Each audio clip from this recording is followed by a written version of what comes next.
Welcome to the Great Path Podcast. As always, I'm your host, Tony B.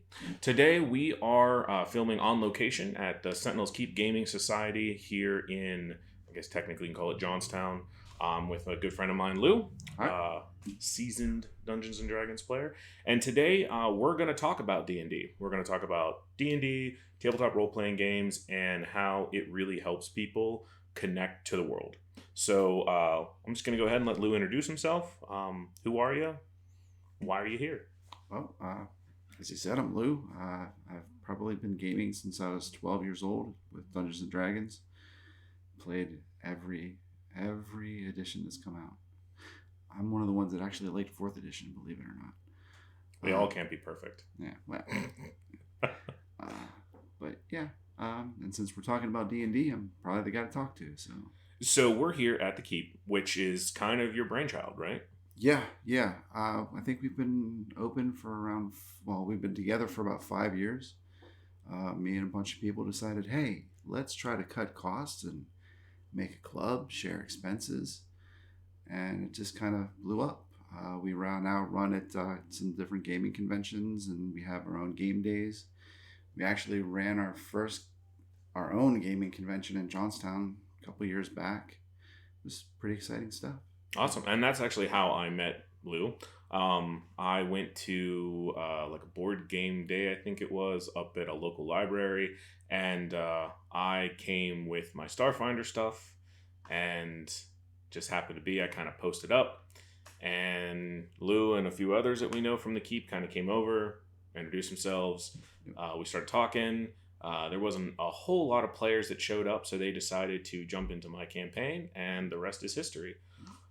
So you mentioned that you've been playing this since you were a young kid. What first got you into Dungeons & Dragons specifically? Well, I've always been into fantasy and sci-fi, of course, since Conan and all that stuff. Even Excalibur, as poopy as a movie that was, it's still an amazing piece of work. But friends of mine ended up getting the first edition box set. The old red one, right? Yeah, it was the red box. Yeah. And said, hey, we're going to try D&D. I'm like, okay, D&D. Sounds interesting. Let's try it. And it was on from there. I pretty much dove headfirst into everything I could get my hands on. Now, for those who are listening and maybe have never played D&D, I mean, I don't know that there's many people around anymore, especially anyone who would listen to this particular podcast who at least hasn't heard of it. But how do you describe it? Because it's probably one of the biggest questions I get when I tell people, oh, I play D&D, and they're like, what's that? Well, I don't know. For the layman people, it's really hard to explain. I just say, think of playing Monopoly without the board and improv acting. That's pretty much how I describe it. That's interesting. I've never heard it that way. Because most people think you're crazy when you say you're rolling dice and fighting monsters, and they're like, how? So it's just a lot easier to explain it that way. And it's much easier to say, hey, why don't you watch one of these podcasts here and there to really learn that way? You can actually see if you develop an interest. And so let me ask you this, because it's something that I find interesting. I don't really watch or listen to a lot of the Critical Role, the really famous ones. Mm-hmm. The episodes I have listened to off and on, I definitely see the appeal. Sure. What's your opinion on them? Well, it's a mixed opinion, because there's, of course, you can tell who the professional people are out there that are doing it. Like you said, Critical Role. Yeah. I mean, it's voice actors. Yep. That happen to be into role playing as well. So, I mean, their stories are great. If you like soap operas and you like stories, then watch Critical Role, because there's a lot of it. It's really hard to really explain because it's a mixed bag. Because, I really can't define whether or not, I watched the first season of it and loved it, and then found that I didn't have the time to sit down and dedicate more time to 5 hours of my day to that. I love what it's doing for the community, the hobby. I love how it's kind of like what J.K. Rowling did for fantasy fiction. Yes. Like her or hate her. I mean, I never read the books, but I remember when Harry Potter came out, it actually opened the door. Well, it blew the doors off. As far as getting fantasy fiction out there. It did. And that's, I think, in a lot of ways what Critical Role and some of those real popular podcasts do. It made it less difficult for people to come out of the closet, per se, and say, hey, I like to play tabletop games. Which is awesome, because that really is kind of the gist of what we're going to get into today is... For those who haven't, I mean, for those who have played D&D, a lot of what we'll talk about today is probably going to seem like, like duh moments for you. But really, this episode is kind of dedicated to people out there who maybe have thought about it, considered it, who have maybe even, like, they've heard of it, but they don't know what it is. To me, Dungeons & Dragons Starfinder, tabletop role-playing specifically, is such an important tool in allowing introverts to become extroverts in a comfortable and safe setting. Agreed. So that kind of steamrolls us right into what I wanted to talk about with you today, which is, how has D&D from young Lou to present Lou, how has that really helped you? How has it molded you as a person? How has it shaped you? Well, it allowed me to discover that I actually have true leadership skills, not only, in game, but I can take those skills that I learned and out into the world, especially in the workforce. It's helped. It's also allowed me to open up conversations with different people. I can pretty much now talk to just about anybody about anything. It definitely improved my social skills as far as communication goes, because you're kind of forced to communicate in the game. You are. So, otherwise, you're just what we love to affectionately call just another set of dice. Which I think every campaign's had that player that is just... the PC NPC. Exactly. They're there for when combat happens and you need someone swinging an extra weapon. Sure. With your experience here with the Keep, because... And just so for the listeners... I have been involved in the Keep. I'm not so much involved anymore these days just because life got busy. But I've been involved with the Keep for probably about 2 years now. Ish. A little longer. Longer than that. I don't know. Time is weird. I've run games here. I've played in games here. When they have their game days, which are probably some of my favorites, I write one-shots, which I run players through. One of these days, I will, when I find the select group of people, there is a one-shot I did that has become infamous. Know which one I'm referring to. I actually plan on filming, getting a group of people who don't know what it's about and filming them. But that was run, I think, at the first game day? No. Second game day. Second game day. And it was... this kind of, I guess, ties into what we're talking about here, about how it really allows people to connect and develop their voice.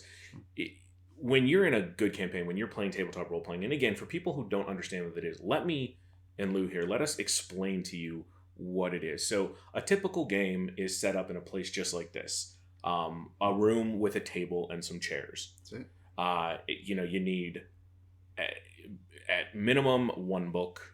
Pretty much if you're playing Pathfinder, which is a system, you just need the core book, because that's both your DM's guide and your player's manual. I don't mean to interrupt, but 5th edition, you pretty much need the player's handbook and maybe a monster manual. Yeah, just so you have, because there's a few monsters in the back of the player's handbook, right? There is. Yeah. So, the entry point cost wise these days is real low.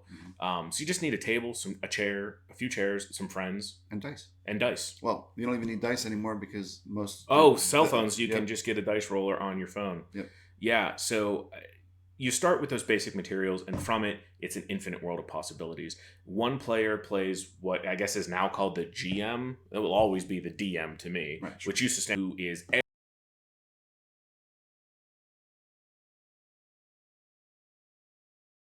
everyone but the players who are playing.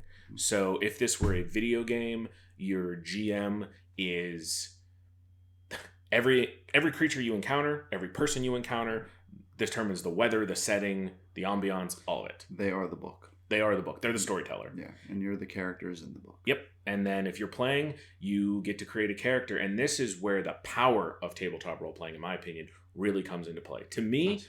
my favorite thing, and I'm pretty sure we're on the same page here, is making Oh characters. my gosh. I can sit for days and make characters that I will never play, but you literally get to build something that is from the ground up, and it can be as much like you or as completely different from you as possible. Mm-hmm. And that gets me into what I want to talk about here with Sentinels Keep is there are so many people these days that really want to connect with the world but don't know how to. And I know just in the Keeps roster alone, there's probably 4 or 5 people that if it wasn't for this game and the interactions in this game, they would still be kind of shut up Sure. in their own little world. Yes. For sure. So when you create your character, you can go as shallow or as deep as you want, and then once you've got your character and you've got your GM and your table and your dice, at that point it basically becomes a collective story. It does. Uh, I mean, depending on dungeon master style or GM style, yep. The players can have a major impact on the actual world itself. Correct. So why don't you explain to listeners why this is called the Sentinels Keep? Because I think that's a perfect. Oh, sure. Gosh, 5 years ago or so, whenever this all started, I was playing at a comic book shop up in Evansburg called Codex Comics. Best people in the world up there that run it, by the way. And they had their official Dungeons and Dragons League. I think they play on, I think it was Wednesdays. That's when the league plays. And a friend of mine who I've met actually through gaming, I've known him for over 12 years, suggested that I go up there. So I went, and I met a group of people that had not so much the experience of playing, but the desire to learn how to really play. So I went up there, and every Wednesday I played with the same people, taught them a lot. They taught me some stuff, and we ended up forming Sentinels Keep. But it was actually through my first campaign with these guys running it that was the name of their little band of adventurers. They called themselves the Sentinels. And so we named the club after that. Yeah, and I always love that. Like, you've played in my campaigns before, so sure. you understand. To me, there's probably nothing more interesting than a evolving world where your sure. players change things. And what's amazing is there's still stories that they talk about now and then. I can't think of anything specifically offhand right now, but yeah, I mean, something will come up and yep, it'll trigger something. Yep, I get that a lot. We've mentioned in some prior episodes the Enactioneers. Lou is actually part of the second generation of Enactioneers, currently on the third generation, which is basically just different groupings of them. The name is very accurate because I am a very logical, straightforward kind of player. And even I got side-trailed in that group, and I had a blast doing it, but that's just very unlike me. So yeah, it's an amazing, and I don't know if it's me as a DM. I don't know what it is. Something about the majesty of when that group, whatever, kind of like the Avengers, whatever composition the group happens to have at the time, it doesn't matter. There's something magical about it, yes, where the stories that are created, I mean, hell, even now, I still have people constantly bringing up stories. I mean, I'll be doing an episode, it's set to record on August 1st, with some of the original, it's kind of like a mixed bag. So it's going to be me, JJ, buddy of mine who's been on an episode I recorded recently, but it will not be released until after the Enactioneers episode. A friend of mine who's Bethany, she's part of the new generation of Enactioneers, and then my friend Jess, who is an original Enactioneer. And we're going to kind of go over some of those stories, and we're going to talk about the craziness that happens in there. It's fun. It's a lot of fun. Yeah, the Kasathan battle dance. Oh, yes. Oh, my God, the Kasathan battle dance. Oh, yes. That's my friend Jordan JK, who has played. He created a character years and years and years ago. This had to have been, oh my God, I was just before college. So we're talking something circa 2004. I graduated high school in 2003. He came up with a character named Randall Regalio III, um, who pretty much every story he's played in has become legendary due to his actions. He made the great and then some, carried on ancestor of that character to appear in our Starfinder campaign. And he just came in, he lives in New York, so he just came down for one session. And in that one session, It was very epic. it was amazing. He I did had this thing fun. called the Kasathan Battle Dance, which he equated it to the wacky waving inflatable arm flailing tube man, and Yes. it worked. Right. It was a lot of fun. So, I mean, so both of us, we've both played, we've both DM'd. Yes. Which do you prefer? Yes. You It honestly, I don't care. don't care. I will say this: it is great to play when you do get burnout. You get burnout dungeon mastering after, You do. especially when I was running this. I was probably running five. No, I'm sorry, 4 games. Yeah, you were running 3 at simultaneously Yes. Well, I was like running, 3 days in a row. Yeah. Yeah. And then in every other Monday one, it got too you know, much. say, yeah. You run out of stories eventually. That and well, I mean, I guess you've been doing it so long, you don't have to do quite as much prep. But to me, that's what gets me with running multiple games is the prep, because I fall down my own rabbit hole. Yeah. See, I made sure that one of those games was completely improv. So I would come in with just, okay, they're going to do this today, and I just go from there. And just go from there. And that's, yeah. But then I've been doing it for so long, it doesn't, it's really good to be able to read the players. If you can read the players, you can kind of figure out what to do. And especially if you know their gameplay style, oh, these guys like more combat, so we'll do some more combat tonight. They like more role playing. Great, I got to do some role playing. But yeah. I'm also a combat monkey, so. You are a combat monkey, which was interesting when you started playing in my game, because I always like to try to adjust based on my players. Sure. So to me, I'm a role playing guy. It doesn't matter if I'm DMing, doesn't matter if I'm playing. Oh, yeah, I just want to get in there. Like I said, I like to role play too. It's just I like to roll those dice and kill stuff. So. Yes, yeah. And I like to be tactical, so when I can be. When you can be. Not the inactioneers. I like that preface. So, so to go back to the conversation about DMing versus playing, yes. Which do you think has helped you better develop your social skills, your voice? I'm going to say playing, because that's what I did early on. It wasn't until probably, I don't know, 10 years ago that I started to really DM. Oh, really? Yeah. Wow, I figured it'd be a lot longer than that. Nope. What's your favorite character that you've played over the years? Favorite character? There's so many, but I actually played a lawful evil character in a good campaign. That was probably my favorite character, because I was able to work with the dungeon master, and I did a lot of stuff behind the scenes, because I don't care if you're good or evil. If you're in a party, you should still benefit the party to a degree, and still kind of benefit yourself more, of course. But you should never do anything to purposely get the party in trouble, because that's how you're surviving, is with the people you're with. Not to mention, even outside of the story, as a game as a whole. Yeah, it's a social event anyway. Exactly. You don't want to ruffle feathers. But, I was able to corrupt the paladin in the game. And he didn't know it at the time that it was happening. And it was like organic. This wasn't something that was like planned out between the players. Yeah, I let the dungeon master know what my goal was. These are my 3 goals. One is to corrupt the paladin. 2, to have him kill an innocent. And 3, to release my patron from his the Tritons that he was a part of. And because I was playing a warlock. Oh, gotcha, so, of course. So I just had to manipulate my way in there to do that. And yeah, so I had him kill some unarmed people that were in a jail cell that were completely innocent. Because I said, hey,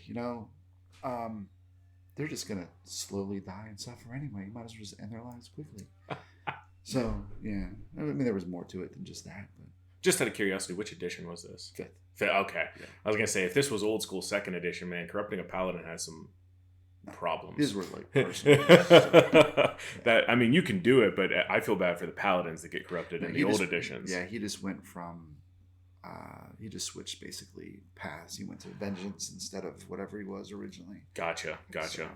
So One, and that actually is a nice thing that brings to mind one of my favorite things about tabletop role playing. In addition to helping you learn to interact with other people, there's a lot of philosophical quandaries that pop up in the game, and you start thinking about things that you wouldn't necessarily think about in the real world, Mm-hmm. such as good versus evil. Sure. I mean, this podcast is called The Gray Path Mm-hmm. because I think that, and personally, I think the truth lies more in the middle. It does. I don't think that there's so. I guess to me, I really just wanted to bring that up because I think that's a really tabletop's a great way to explore complex ideas. I was in a campaign before that. I talk about a controversial subject, but I had a campaign that kind of hinted and discussed abortion, and we had players that were pro and anti. Mm-hmm. But within this fantastical world, you had two people that in the real world would never be able to hold a conversation together. Oh, yeah. But within this fictional world, they're now able to take these concepts, these ideas, and hold them in their hand and look at them. I think every politician should play role-playing games. I agree. My gosh, because I think the world would be a better place if we could all just roll the dice and get along, you know? Yep. And it just gives that safety of, okay, it's not real, so Right. people can be a lot more open-minded. Sure. Oh my gosh.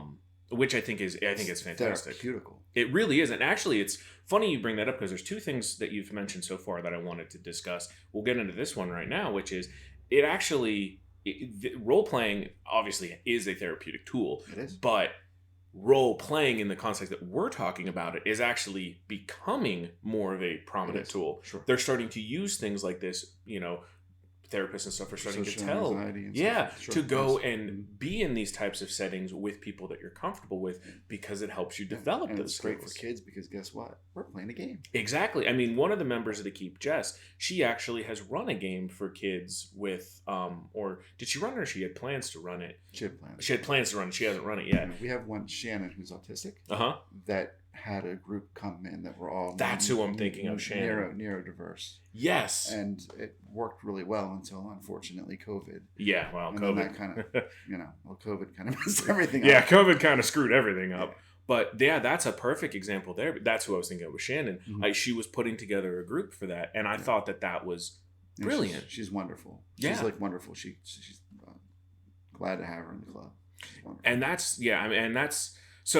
one thing I wanted to bring up. Yeah, is the role playing in the context that we're talking about, tabletop, is actually being used as a tool to help people because anxiety is such a big thing, especially in the world we live in right now. Yeah. It's helping people connect and find their voice and reach out and get out of their own way so that they can engage with the world. Sure. The other great thing about tabletop role playing, and again, citing Dungeons and Dragons specifically, is there's a lot of high-powered executives and stuff these days. You mentioned earlier about it showed you have real leadership skills. Sure.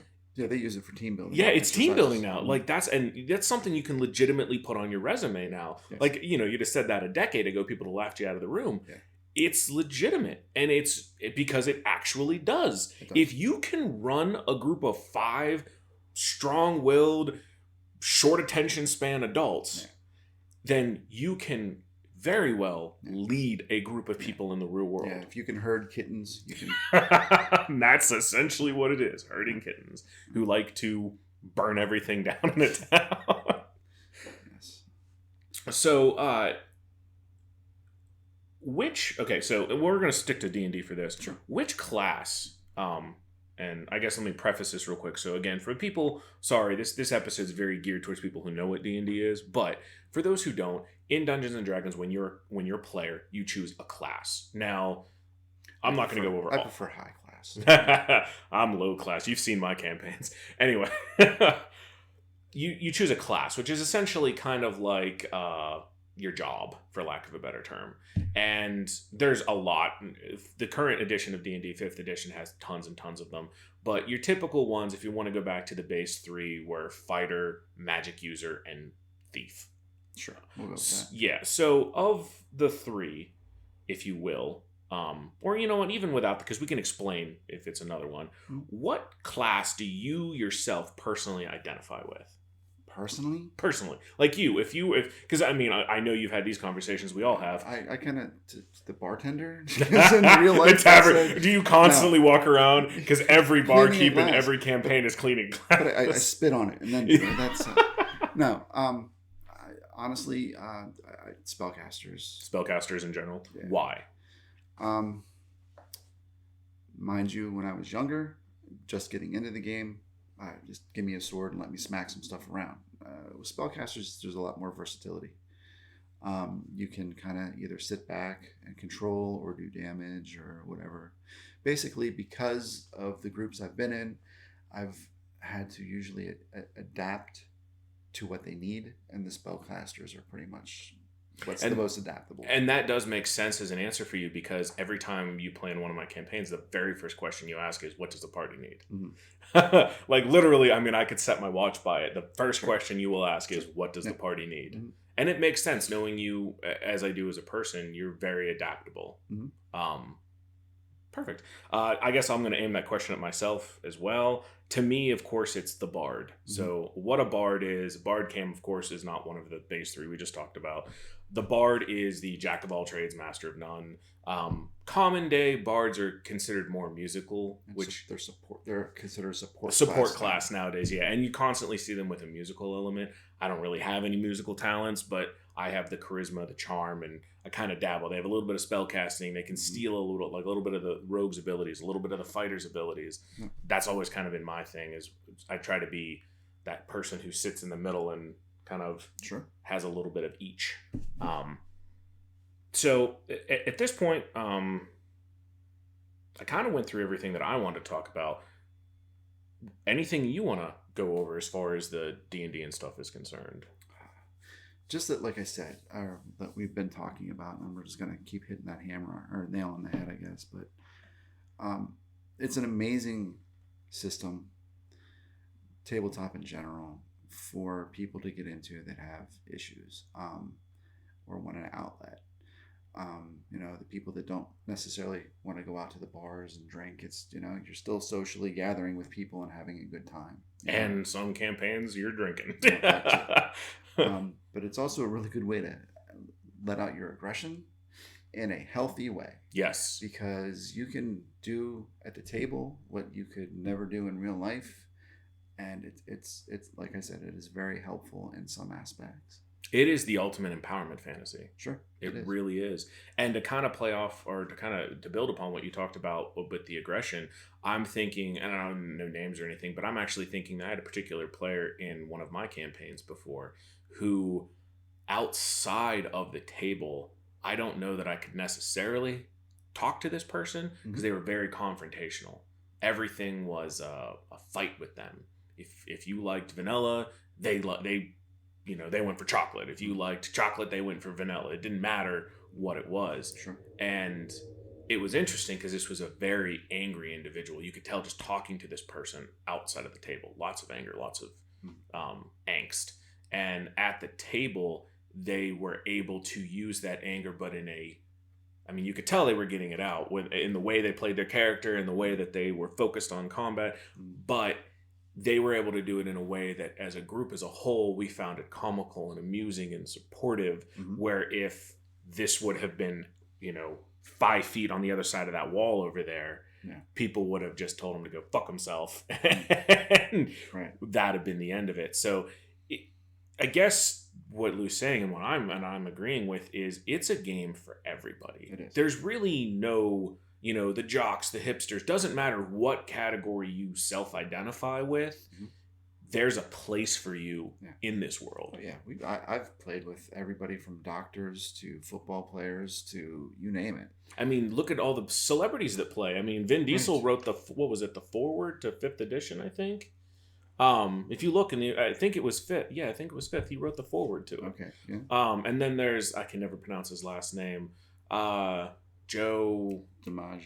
Yeah. That guy. Yeah. Really, I love watching stuff he's in. He's a hilarious guy. He's a big time gamer. He runs a group. Yeah. There's the people like Felicia Day. She plays. Mm-hmm. She got famous through the Guild, which was an awesome little web series. We used to watch that. Yeah. there's so many people out there that play. I mean, they did a special web thing during the pandemic. They did a special web episode, which was the cast of Stranger Things Yes. playing D&D. Stranger Things is what got them into Is it. exactly, So, which is hilarious yeah. because if you like D&D and for some strange reason you haven't watched Stranger Things, you are doing a disservice to yourself because it really plucks those nostalgic Yeah. chords. Oh yeah, especially if you're a child of the '80s, it's right there, man. Yeah, it's amazing. It's if you're a geek.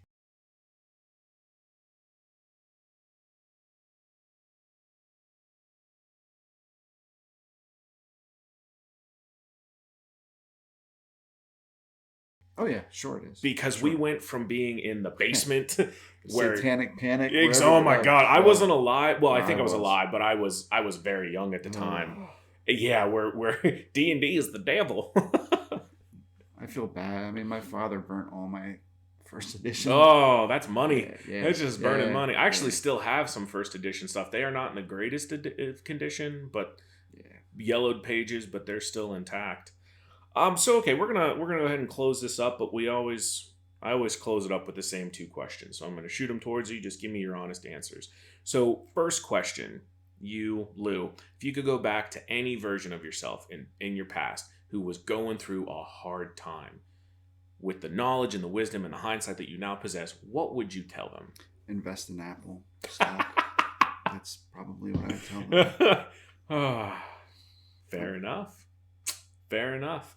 And then, so, and we've talked about this before. What is the gray path? It's kind of my own unique path. Yes. What is Lou's gray path? Balance, like work and life. Work and life. That's pretty much it. To find that right balance there between those two things, because you don't want to kill yourself with either one. So, That's true, and you can lose your way without either too. correct. You know, regardless if you're independently wealthy or not, you still have to have a career, I guess you could say. Mhm. You still have to have something that's getting you up every day and that's making you feel like you're progressing. Sure. So, what kind of, just as we're closing her up here, what kind of events do you guys have upcoming here at the Keep? At the Keep, we have not much at the Keep right now because we're still kind of bouncing back from the pandemic. But we are going to be doing Sci-Fi in the Valley, October 8th through the 10th. Yep. We'll be there doing that. We got an email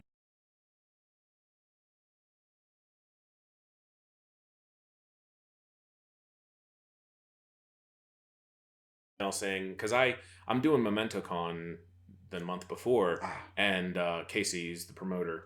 He reached out to me and said, "Hey, if you want it, I've got a spot for you." So Nice. I'm currently I'm not doing it well. I need to get motivated, and I need to get I got to get a huge backstock built because I got 2 cons back to back. So Yeah. plus Saber School's going to be there, and we're doing live demos again, so it'll be Good. That'll be fun to watch. You're always fun. In order.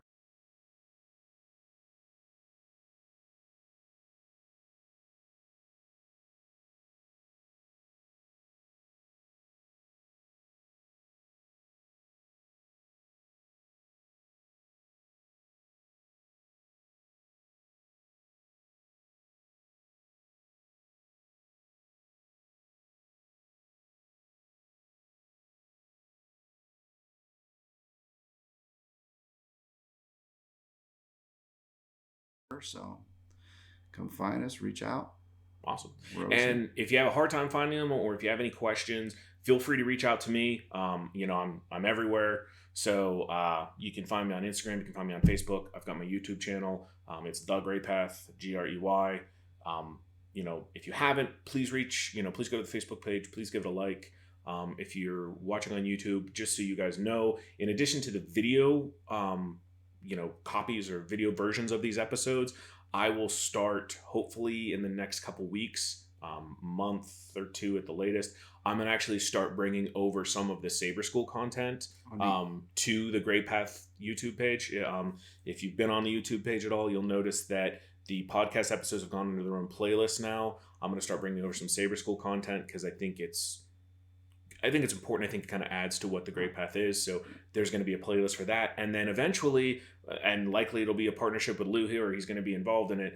sooner or later we're going to get some games streamed, even if they're just one shots. That'd be amazing. So just if you haven't been over to the YouTube page, please go over there. Please click subscribe, because there's going to be a lot more content coming in, throughout the rest of the year.